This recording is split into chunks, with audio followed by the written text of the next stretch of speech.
YT Productions.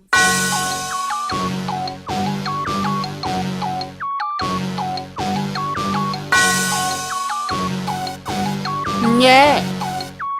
I love my HBCU, and boy, I love it, I love it, I love my HBCU, and man, I hope my team they won one. Yeah. I hope my team they won one. Yeah, man. I hope my team they won one. Yeah. I hope my team they won one. Yeah. I tune into the HBCU Sports Lab to see if my team won or lost. If they lost, I'm quiet as a mouse. But if they won, keep tab. I'ma do the dab, yeah. Dr. Cavil, he know what he be talking about. Mike and Charles, they know what they be talking about. They compress the analytic data with your hip hop. If you know them like I know them, they gon' tell you if your team, if they won or lost, and who the ball, So listen to Professor, yes sir, and pay attention, cause he gon' teach a lesson. And you gon' learn today, you gon' learn today how your team they play, how they play, boy. You gon' learn today how your team they play, how they play, yeah. We represent that swag, that MEAC, and let me say, what's up to of athletics. Where is collegiate athletics going to this day? And what are we doing as HBCUs? As I have a shirt over there that talks about HBCU excellence, what are we doing to make sure that we're at the front end of that and not waiting until it transcended? And from that event, a lot of the athletic directors thought it was important that we share this, that they have an opportunity to take it to those campuses. And some of the first ones to step up was none other than your athletic director here, Dr. Jason Cavil. So if you would, please give him a round of applause in terms of his inventiveness and the importance to say, let me bring this to my people. Go ahead, I'm sorry. We also have Colonel Clark, who is here, who also is on the front end in terms of the advancement side of that. And how do you partner not only for the university, but you also partner with athletics to say, how do we transcend what we need to do to be on the front end of things? So please welcome Dr. Colonel Clark. Yeah, thank you. And we have our senior associate athletic director, also over senior women's administrators. So we understand that this is something that we do in our community automatically. We understand that it's important to make sure that we have the involvement of the entire community. That means both men and women. But with that being said, in the framework that we have here, oftentimes we need to make sure that we're the stewards to make sure that we're leading in front, and that we have women making sure that their voice is known and making sure there's an opportunity. So it's important for us, somebody that is doing just that. And Dr. Lavalais is here to make sure that we have that voice. So we will go for about 10, 12 minutes. We'll take a short break and pivot. And then we'll bring in Cyrus, Deputy Director of Athletics. Russ will interchange with Clark, I should say. Yeah. Colonel Clark, I'm trying to give you a doctorate. Yeah, that's right. So you know you're going to have to go back to school. You know, we do have a program. I'm good. I know how to get him on that one. To make him pause a little bit. But when we talk about beyond the game, and I'd be remiss if I didn't make sure that I told you all that the impetus of this and the funding to make sure this works out is going through the Center for Africana Futures in partnership now with Alabama State University Athletics. It's housed at Texas Southern University, where I happen to serve as the interim dean of the college education there, among many of my components that I need to do. But I wanted to give recognition to our executive director, Dr. Tanisha Taylor, who was the one that received the grant that allowed us to do that. Back in September, we went to Jackson State University. And then in October, we got a chance to go to Norfolk State University. And now we're here, as I'm learning, at Big Bama State. Alabama State University, the pride right here in Montgomery, Alabama, in the state of Alabama. So with that, wanted to get into some questions. And before I do that, let me lay the land and make sure that you're comfortable with what we're really looking at here. The Center of Africana Futures at Texas Southern University is proud to launch the Traveling HBCU Sports Ecosystem Series, Beyond the Game. This series explores the intersection of athletics, technology, and culture at HBCUs. Our first stop highlights, as we're here in this third stop, also about name, image, and likeness, NIL, equity, AI, or artificial intelligence in sports, information and communications, and athlete analytics. Are reshaping the future of college sports, but not just that, HBCU or Black college sports, if you allow me to use that framework. The event brings together leaders in athletics and higher education to reflect on how HBCU institutions are not only thriving on the field, but also driving in terms of innovation as they get this done. So let me go to you first, leading this, if you would, Dr. Cavil. Where do you see we need to make sure that we're going in this space that includes all these areas that we just mentioned?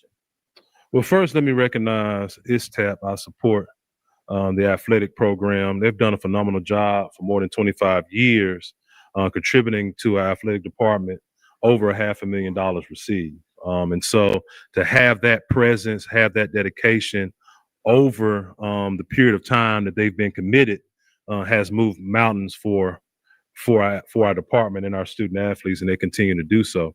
And I think moving forward, you mentioned some of the things that are becoming more relevant in our space.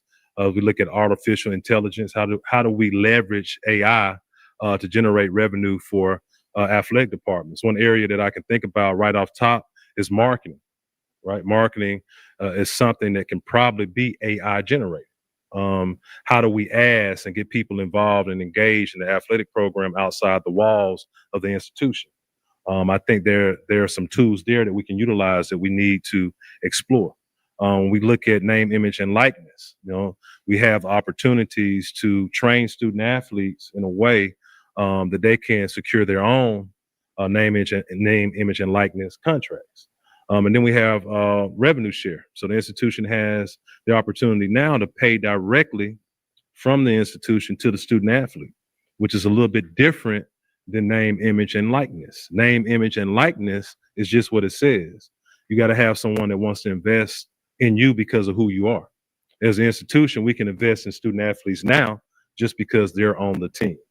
And I think what we see globally in athletics is the free market. Everyone in this room has watched football this year. We know we have a quarterback that we have to keep, right? And the unfortunate thing is he could go out to the free market, and we cannot control that market. But we better be prepared to participate, one, to try to keep him, or two, to have enough funds to go get another quarterback that is the same caliber. Now, I know we're filming this, so we do not want Body to leave. That's not what I'm saying. But what I'm saying is there's an opportunity in the free market where that could happen, and we want to be in a position to prevent it. Absolutely appropriate the way you said that. And so I think it makes sense to bring on Colonel Clark in terms of framing this in terms of advancement. What do you see out there, and what drives you in this marketplace to understand that where you can create partnerships with athletics, particularly Dr. Jason Cavil, of help providing a framework? I happened to be, when you all came to Alabama State, I went down the street to Prairie A&M University and was part of that. But Friday, you had an event that built on that. And I had a chance to partake in it, appreciate, again, the cordiality. But it's important for me to make sure I see what I talk about and introduce to my students. And you all took the opportunity, as the team was thriving, big game, going across the country on the other side of the SWAC, in a large market, Houston, where you have a lot of alumni in the area, to do a particular event. Can you frame why those events are important in terms of how you're driving Alabama State in this environment of NIL? Yeah. Okay. Thank you, Dr. Ville. First of all, Please understand that athletics drive giving. Academics is great. We all love that. But we get excited about athletics. And when our teams are doing great, people tend to give more, which helps what I do for a living and raising money for Alabama State. It's just, that's the bottom line of it. Being a former student athlete, I understand the importance of giving and supporting around this arena. There are a lot of schools out here where development sits over here and athletics sits over here, and they don't talk to each other. Don't happen here at Alabama State. We tied at the hip in a lot of ways, and that's what makes us successful. The slow build of the way Dr. Cavil is doing things and the coaches he's hiring, those kind of things. I like it to go slow. I want it to be slow so that it sustains itself.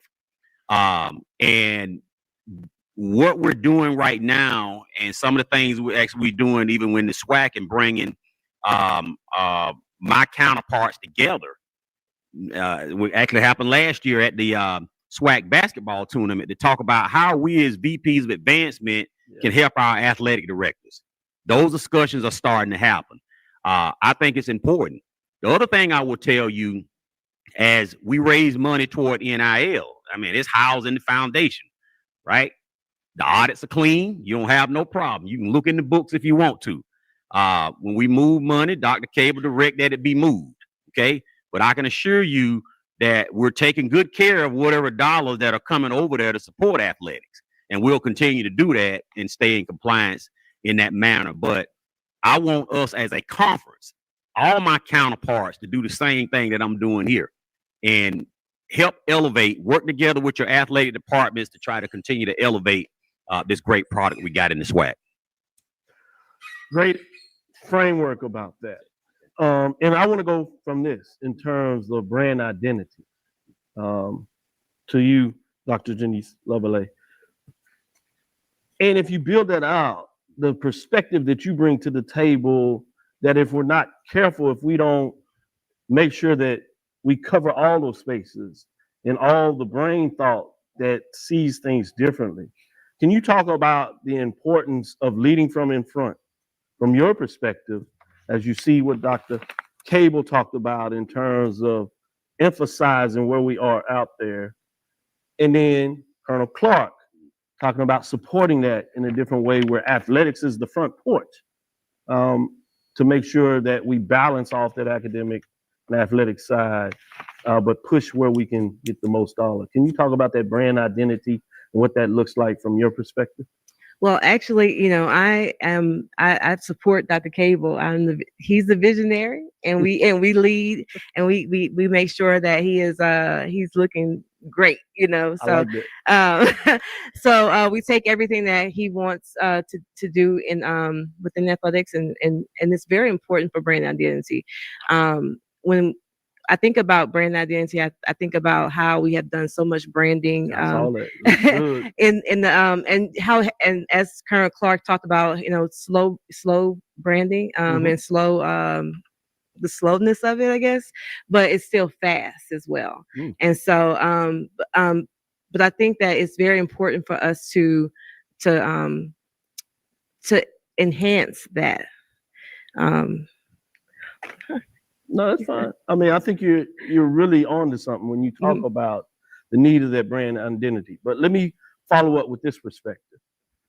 When you took the opportunity in terms of senior women's administrators, and obviously this is making sure there's a voice in that perspective in terms of the gender. Can you talk about the importance from your perspective of why that needs to continue to be what we drive in that area, and make sure there's a balance between the women's side of the sports? Oftentimes, men's sports, if you're not careful, can dominate that.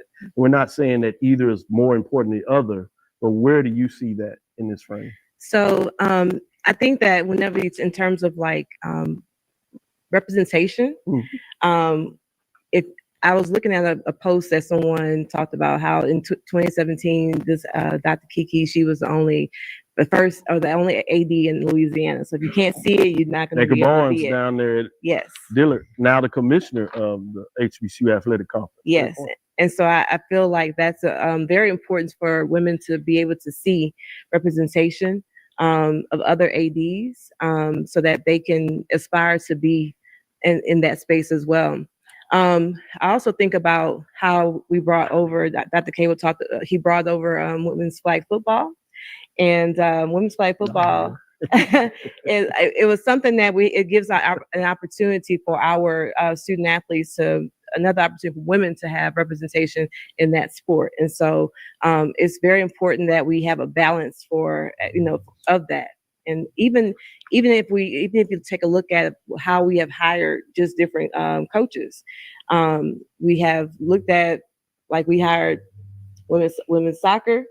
That was a woman coach. Women's basketball, we replaced with a woman, and then softball, we replaced with a women's sport as well. So it was really great to just kind of see how we can, build with women and within the department. Well said. Well said. You brought in and thought about innovation. So I'm gonna go back to you on the clock before we take our first break and allow the transition to bring in Russ in terms of that deputy role there. But when we look at the innovation part of this, and a part of that is understanding assets, brand assets. Where do you see in terms of driving the support that you need from the alumni, and also outside of it, the business community, and how that plays a role with the alumni in terms of supporting those that are supporting you? Where are you in terms of understanding innovation in the idea of brand assets? Yeah. So I'm gonna say this: that $38 million we got, trust me, I do this for a living. They look behind the veil. They did. They did a deep dive, and that basketball run didn't hurt. That branding helped a lot. Mm-hmm. They looked in. I guarantee you, they've looked at the university financials. They've looked at the foundation financials.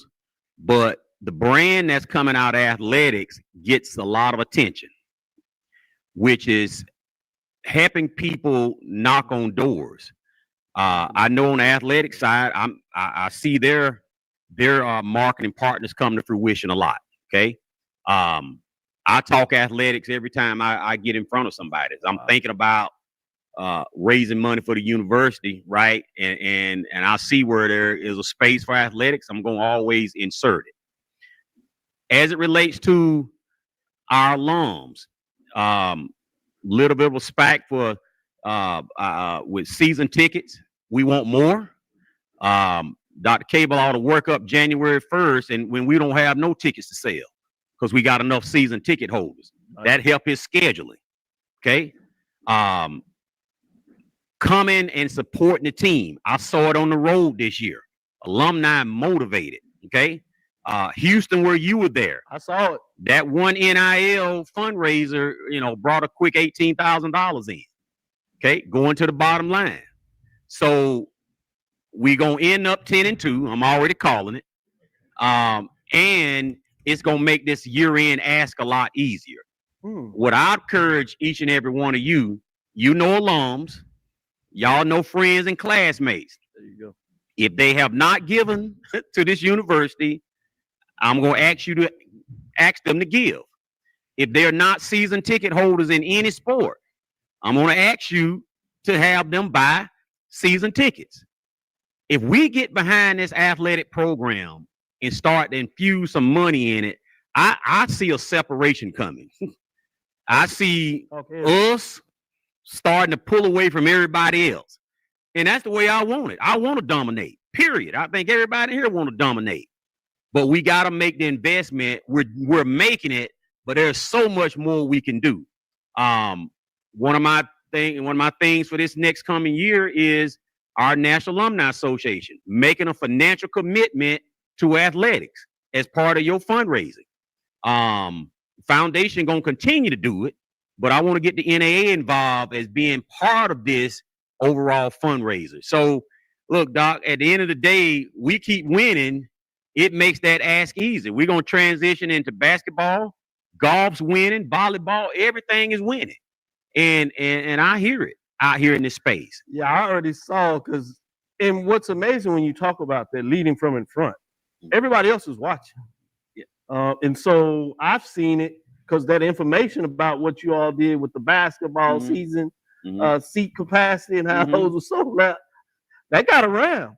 People were saying, what they doing over there? I said, well, they taking care of business. They're winning. So to your point, and I want to come back to you and allow you to add on a little bit about the innovation. And don't go anywhere. We're going to take about a 2-minute transmission. That's just to run a commercial. And then we'll come right back and give you some more of this. And then at the end, we're going to save space. We're going to make sure that you have time for questions and comments that you have. We're going to get you involved for anything that wasn't necessarily clear or just some additional things that you want us to think about. We're going to ask you to have opportunity to do that. But would you add on to what Colonel Clark, I should say, just talked about in terms of innovation and where you are on the front end of that, as you alluded to, with even simply putting out the opportunity to develop flag football in terms of women? Well, I'll tell you innovation. We had to go back to this group, ISTAP, because I worked at 5 different HBCUs, and this is the first one that had a group like this. And I use the word consistent. I say that a number of times. I've been very consistent in giving to the program.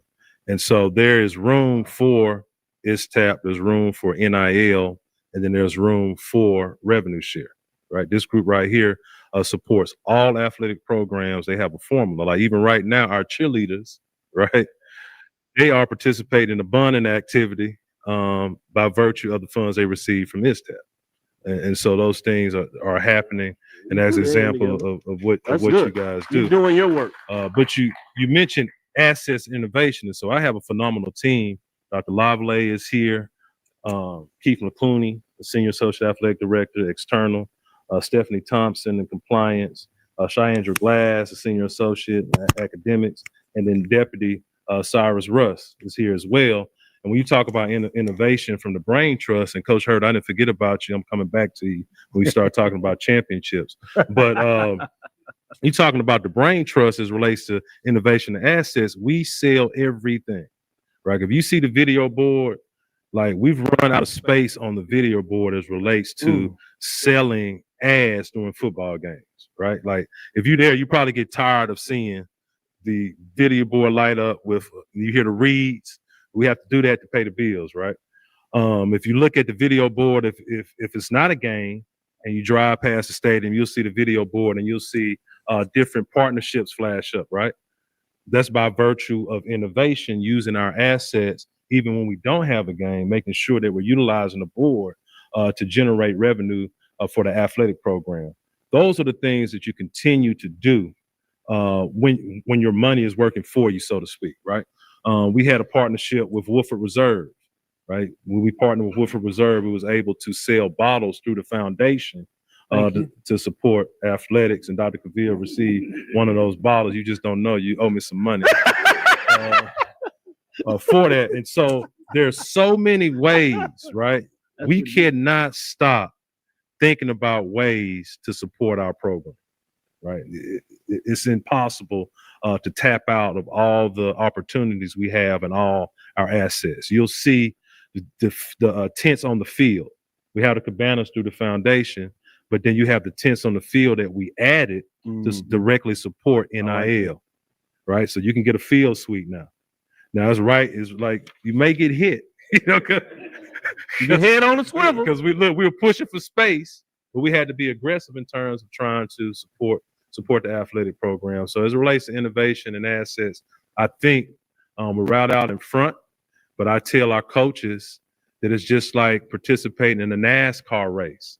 How many times have you seen a driver take his foot off the gas? Right? They don't.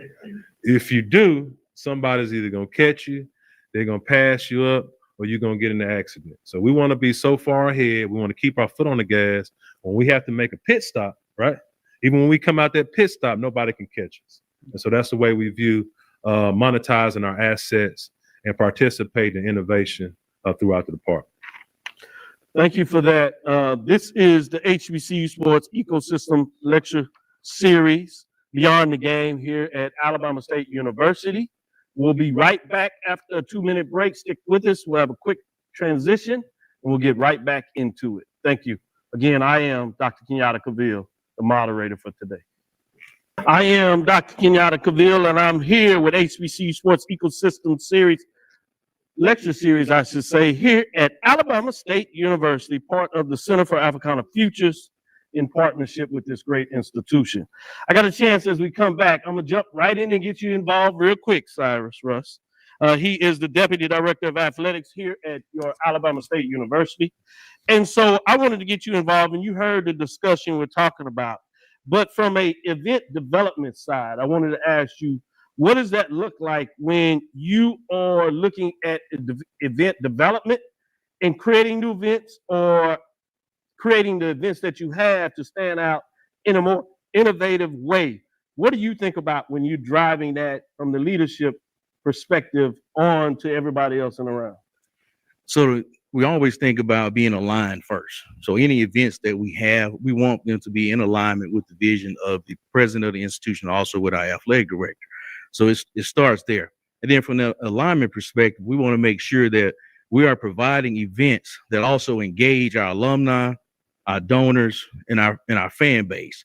So what I mean by that, we want events that are going to encourage their attendance, encourage their giving, and encourage their participation. And so we have to be creative, and we always have to look for the next best thing. Never being satisfied, always assessing, and always making each event better. And that comes with feedback. So after each event, we always have a little group conversation, what we did well, what we didn't do well, what can we do better? Seems like it's very small, but very important, because this environment is ever changing, and you can't stay the same if you want to, like Dr. Cavil say, keep your foot on the gas. So you always have to be looking for the next best thing, and how can we engage our alumni, friends, donors, and supporters in a way that they want to be engaged, in a way that they want to participate with their bodies there, their money's there, and bringing along a friend that may not have been a supporter before they attended the last event. It doesn't surprise me that we're here in Alabama and you find a way to have race car vernacular in the speech here, but I'll leave that alone. I'm gonna go to you, Dr. Lavalais. I want to ask you from this perspective of being in the business, but I want to talk about, and I know we have folks here, but oftentimes you have young folks that may recently have become alumni, or those current students that are looking to partner, internships. But I wanted to ask you about getting into the business, breaking into the business particularly. What does that look like, and what would you recommend to those that are aspiring to one day be in a position like yourself? That's a great question. I actually had a student athlete in my office yesterday, Jaleel Lenore. You know, he is about to graduate with his master's degree. Congratulations! And hold on. We're gonna acknowledge that now. And he actually, my first time speaking with him was at the graduation brunch, and just talking about his aspirations of getting into student athlete development.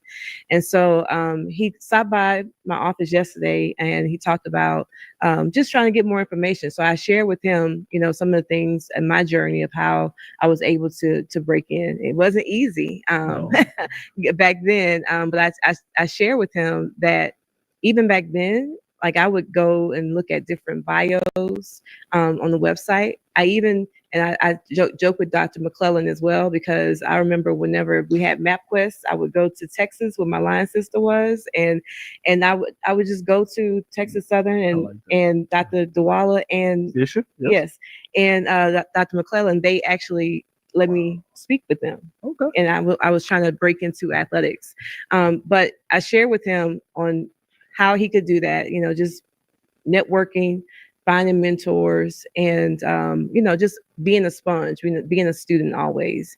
And so, but I told him it also starts with just what he just did, just asking, hey, can I come speak with you for a second? And so he did that. And I would recommend and give advice to anybody who is interested in getting into this field, just finding mentors and just find every available experience that there might be. So he's looking for internships, and I told him that, you know, as soon as we can find something, even if it's volunteering. Yep. That's something that don't be afraid to do that. I volunteered for 6 years before I got my first paid position, and then Sterling. We talked on the phone for 2 years before I actually placed my foot on and got my first paid position here at Alabama State University as an academic advisor. That's so true. In terms of breaking into the business, I've been asking this man for an opportunity for a while, and he said, "No, you're doing well over there. It is hard to get in this side of the business." So I appreciate the work that you did in Cyrus. I joked earlier about NASCAR and pushing and race car and that, and I set that up to talk about sports executives accelerating. We talked a little bit about brand identity, but I want to talk about brand value and accelerating brand value. This institution, from what I know, and I love the hashtag Swarm as One, right? Understanding what does that mean from a brand value, but also what it means from a communal perspective. How are you pushing forward and telling everybody the story from your perspective as a sports executive about accelerating the brand value? When you think about Swarm as One, it's a broad-based word, right? It's a connector for everyone that has a vested interest in Alabama State University, not just athletics, right? The community, the county, the alums, the stakeholders, everybody that receives a dime, right, from Alabama State University, from our existence, should have a vested interest and want us to do well. And so Swarm as One is a call to order to where if you're affiliated, we should be able to ask for your help, and you should give us your help because you're receiving something from us. Say that again. Say that for the camera. I know people got to hear. Say it again. I don't remember what I just said. It's a call to action.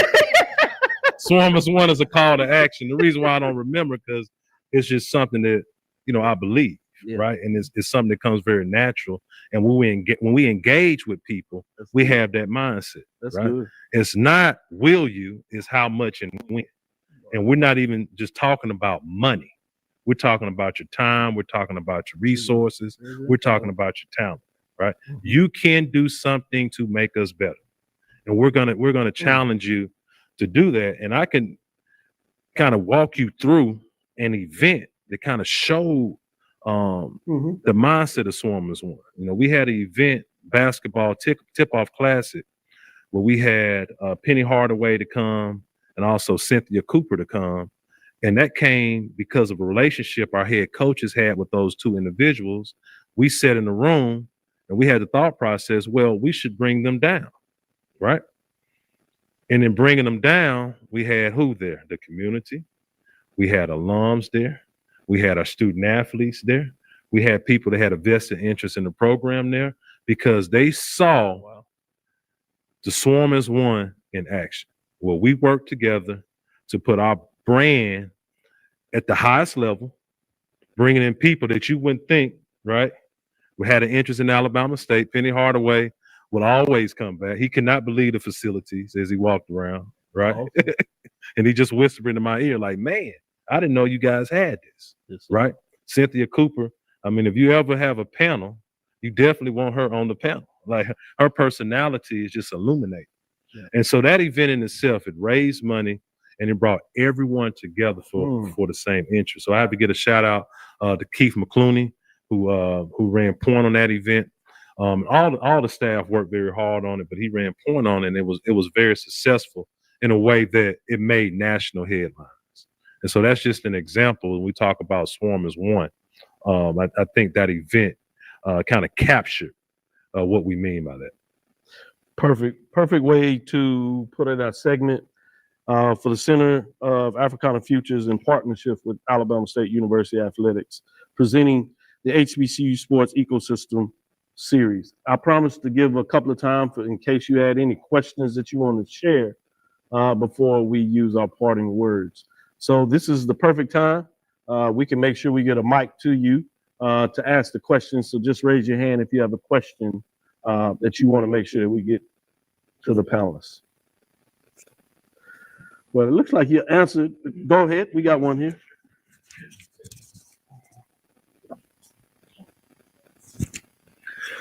Well, thank you, Dr. Cavil, Dr. Cavil, and Dr. G, and Dr. Russ. I've enjoyed football, and I've contributed to the NIL fund for each game. Awesome. I think they're into me about $500.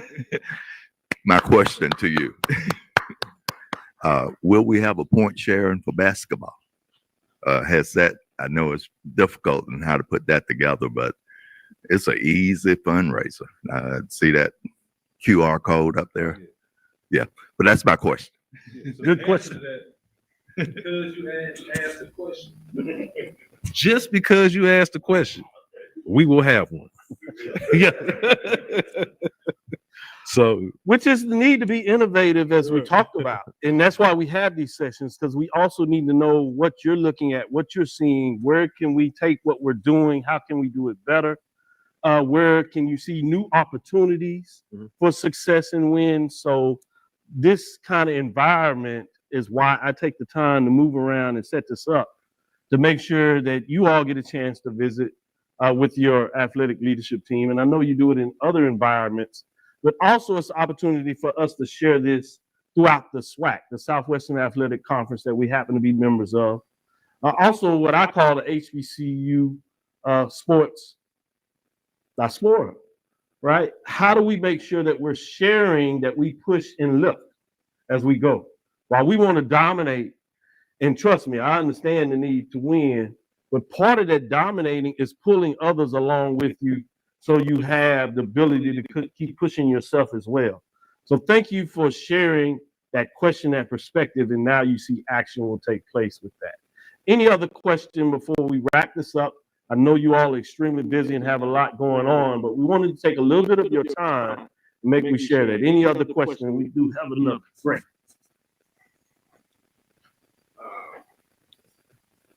Yes, sir. Thank you. Very well. Is there any plans in the future to align the SWAC? In other words, in football, eliminate the East and West division. I mean, is there any plans down the road to do that? Because personally, I'm very hurt now.